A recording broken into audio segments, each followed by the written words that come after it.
The Sunfallen Road, Chapter 30. In due course, the tension between us passed. We got to know one another again. Although we had both changed, we adapted to the change.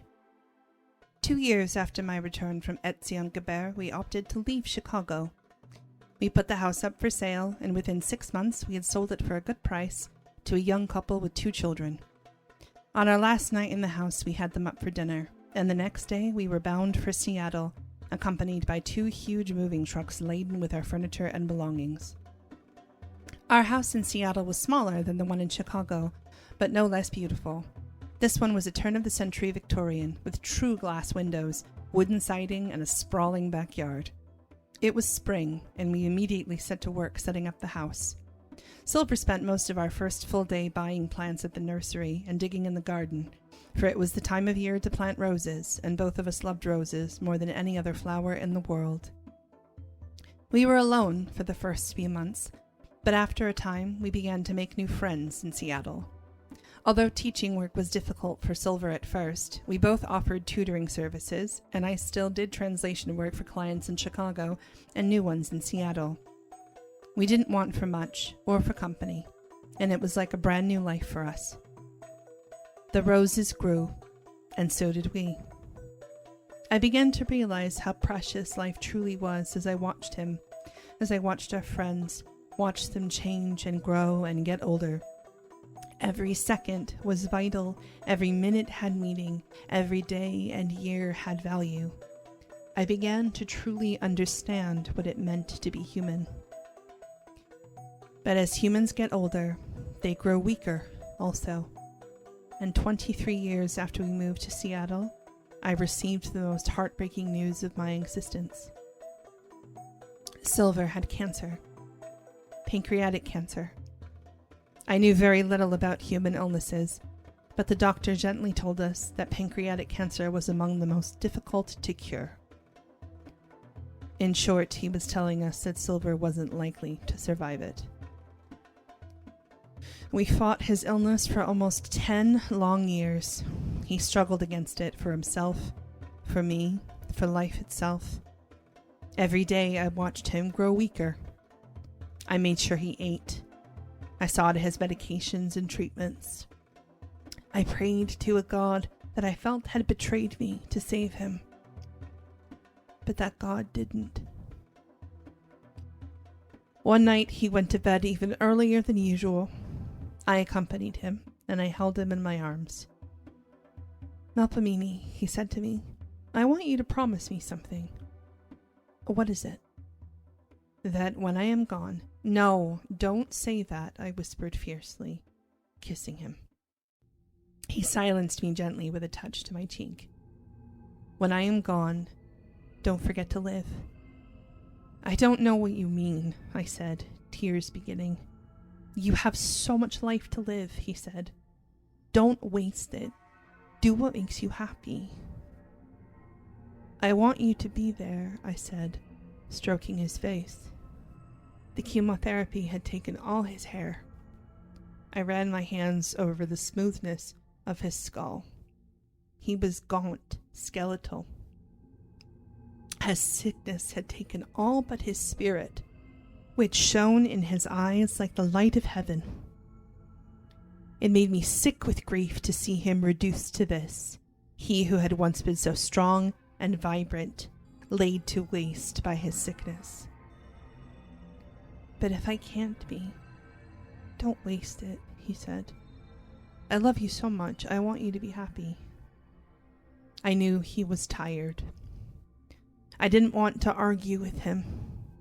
I didn't know how happy I could be without him, but all the same, I knew when I married him that because he was human, the day of his death would come all too soon. I kissed him as he drifted into sleep. I just hadn't expected it that soon.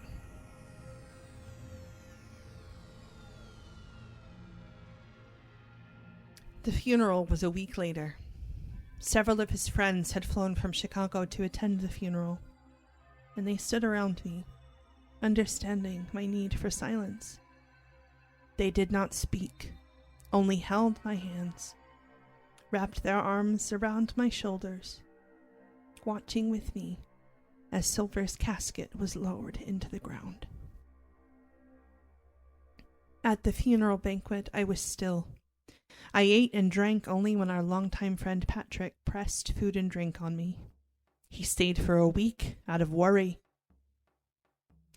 I wondered if anything would have been different if I had never gone to Etienne-Gabert, if I had never become human. Would Silver have lived?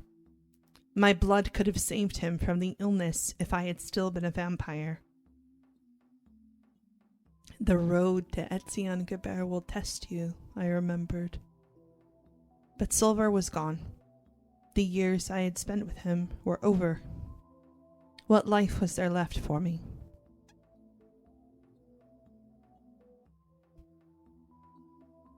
I went on for a time, living in Seattle.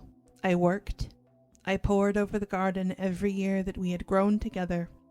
I cried among the roses he'd helped me plant that blossomed so brightly every year, as though his spirit were among them.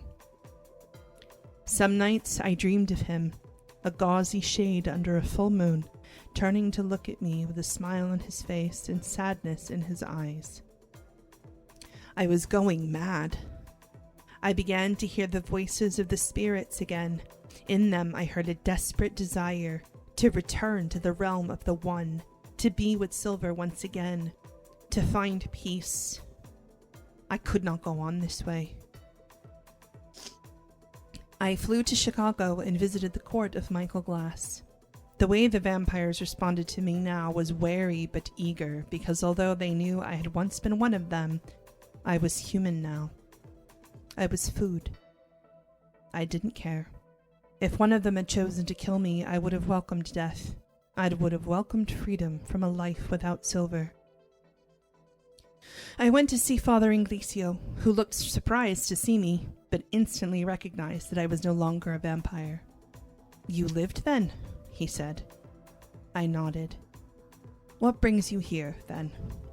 "My husband is dead and my years are spent," I said flatly. "I do not want to live anymore." "Why?" The question brought me up short. For some reason, I hadn't been expecting it. "Without him, there's nothing left. I gave everything I had for him, and now he is gone."